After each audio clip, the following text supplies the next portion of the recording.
E o Zenfone 5? Vale a pena?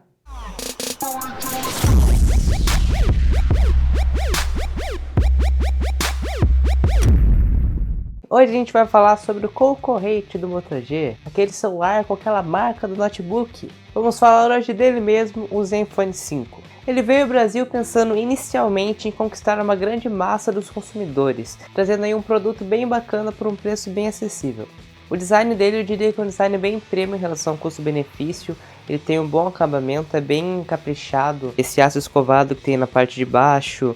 Até a tampa traseira, que independente da cor, tem a mesma especificação de ser uma cor fosca, que ainda deixa destacado muito bem tanto o logo da Intel quanto da Asus. Ele tem um design bem bacana por ser um intermediário, mas mesmo assim tem bastante gente que tem algumas críticas em relação a ele. Sendo uma das principais críticas em relação a ele é em relação ao seu tamanho, não em relação a polegadas. Ele tem 5 polegadas, mas por causa das suas bordas e desse acabamento de aço e o logo da Asus, ia atingir um tamanho maior do que outros celulares com a mesma quantidade de polegada. Ele possui atualmente 4 cores sendo vendidas: preto, branco, vermelho e dourado.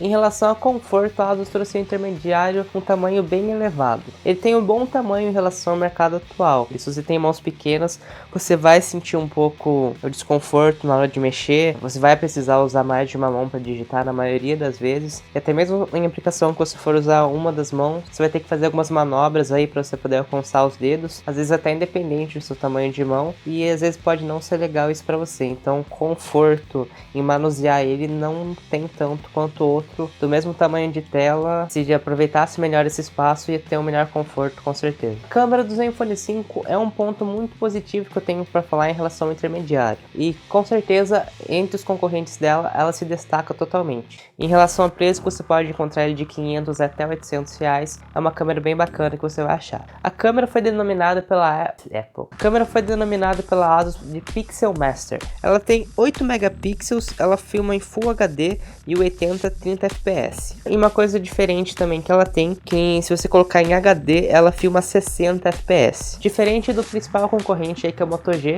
O Moto G ele não filma em Full HD, ele só filma em HD. E ele tem uma interface bem bacana, a interface é cheia de recursos.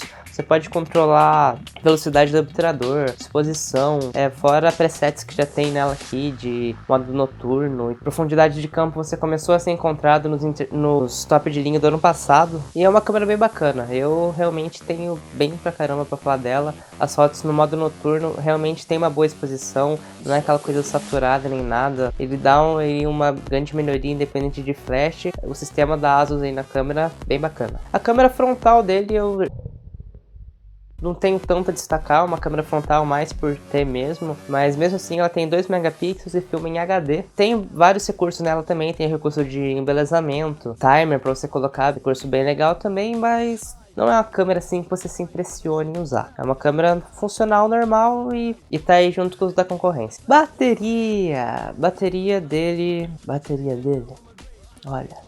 Eu era um usuário de um iPhone antes dele, e eu digo que eu não senti uma diferença de bateria não. Como vocês já sabem, a bateria de iPhone não é popular por duração. Se você for usar ele no dia a dia, WhatsApp, mensagem, foto ali, você vai ter que recarregar pelo menos uma vez ao dia. Eu recarrego em média de 2 vezes até 3 vezes em média no dia. Mas não é uma bateria legal. Em relação aos concorrentes aí, o Moto G, o Grand Prime, ele fica bem abaixo em relação à bateria, durando em média de 18 horas de uso moderado. Então a bateria dele não é lá aquelas coisas legais. Mas se isso não influencia para você,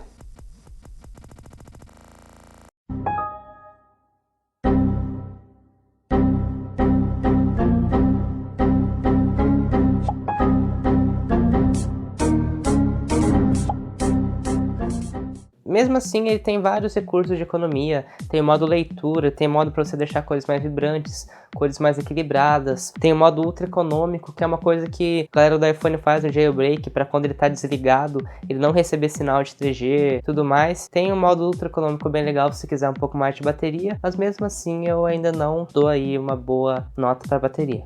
A tela do Zenfone 5 tem uma boa precisão de cores, é uma tela HD. E na minha opinião, a tela do Zenfone 5 ela é um pouco mais equilibrada do que a do Moto G. Mas se você quiser uma tela igual a do Moto G, tem um modo de configuração de tela que você pode deixar cores mais saturadas também, cores mais vibrantes. Eu prefiro deixar no modo equilibrado, que eu prefiro as cores mais balanceadas e inteligentes do que deixar mais vibrantes e tudo mais. Então, se você preferir, deixa, senão é legal que ele dá a opção do que você prefere. Independente de equilibrado, vibrante, modo leitura, o Zenfone 5 atualmente ele já está rodando o Android 5 Lollipop. Quando eu comecei a gravar esse vídeo, eu gravei eu mexendo nele e tudo mais, ele ainda não tinha recebido, então ele está na versão KitKat ainda. Porém, a ASUS ela não beneficiou grande parte dos usuários dando atualização automática como é de costume. Você tem que entrar no site da ASUS, baixar tudo mais, a versão 5.0, outra interface do sistema para ter compatibilidade. Se você tem o Zenfone 5, vai comprar e quer atualizar, eu vou colocar um vídeo aqui na descrição explicando melhor do canal Android for All, e eu vou colocar aí para vocês fazerem essa atualização. Ele já está rodando então 5.0 sem problema. Por cima dele, a ASUS colocou a interface própria chamada de ZenUI. Na minha opinião, é uma interface bem bacana.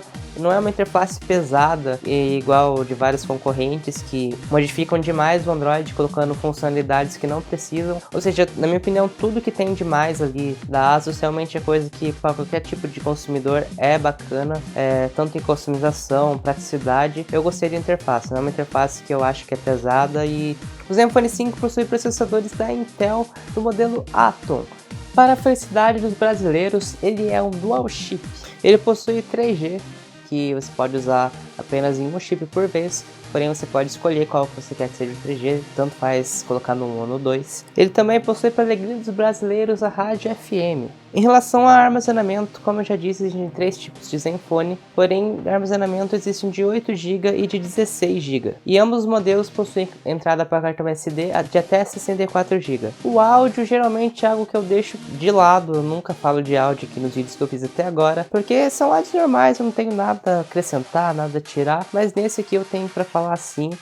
Na minha opinião, ele tem um áudio meio baixo em relação ao áudio convencional de vários celulares, ele tem um pouquinho mais baixo o áudio. Então, se você não tem aí costume de usar fones de ouvido para você escutar melhor, ou você faz questão de usar celular para escutar música em ambiente assim aberto, coisa que você fazia com outro aparelho, você pode aí ter uma pequena decepção no Zenfone 5. Bem, primeiramente eu tenho um vídeo aqui explicando no canal já tipo de usuário. Eu recomendo ele se você quer dar pro seu filho de presente, sendo criança ou adolescente aí. Recomendo para quem não é muito exigente, mas quer um celular legal, que não trave tudo mais, tenha bons recursos, uma loja bem ampla. E também recomendo para você aí que não quer gastar muito no celular, basicamente isso. Eu comprei ele porque eu tava sem celular e eu precisava de um smartphone novo, não tava com tanta grana na mão e de imediato para pegar o melhor. Então eu escolhi o Zenfone 5 entre vários intermediários. Muita gente pergunta nos comentários, qual que eu compro intermediário? Eu escolhi o Zenfone 5 em relação ao que eu uso. A câmera dele eu achei excelente, a interface ZenUI eu achei bem bacana também. E os pontos negativos que eu já citei para vocês, bateria e os alto-falantes, para mim não tem tanta importância. O iPhone eu já carregava mais de uma vez ao dia e alto-falante geralmente eu uso só em casa para escutar sem fone de ouvido, então não achei uma coisa tão significativa a ponto de eu não gostar dele. Em relação à única coisa que eu senti mais ao usar, em relação ao tamanho, eu achei um tamanho assim bem elevado ao que eu costumava usar. Mesmo assim ele tem uma tela maior do que o do Moto G2, que tem 5 polegadas também. Pelas bordas e tudo mais, ele tem um tamanho bem elevado. E eu achei meio desconfortável, mas nada que atrapalhe. E também eu nunca usei sem capinha. Pode ser que dê aí uma pegada mais gostosa. Então ele tá por um preço bem bacana. Eu recomendo aí que você não é um usuário muito exigente ou vai presentear um filho e tudo mais, como eu disse. Ele é um ótimo celular e não tenho nada do que reclamar, fora que eu já falei da bateria e tudo mais. Então, se você quer gastar aí um dinheirinho nem tão elevado, leva aí o Zenfone 5, é uma boa pedida. Recomendo pra caramba pra você. Acompanhe o canal aí nas redes sociais, que às vezes o vídeo não aparece no YouTube pra vocês, então curtam lá o Facebook e tudo mais, que vocês sempre vão ver quando sai vídeo. Se inscreva aí também no canal, né, pra dar ajuda, dar aquele like maroto, seu like ajuda demais o canal, e até o próximo vídeo.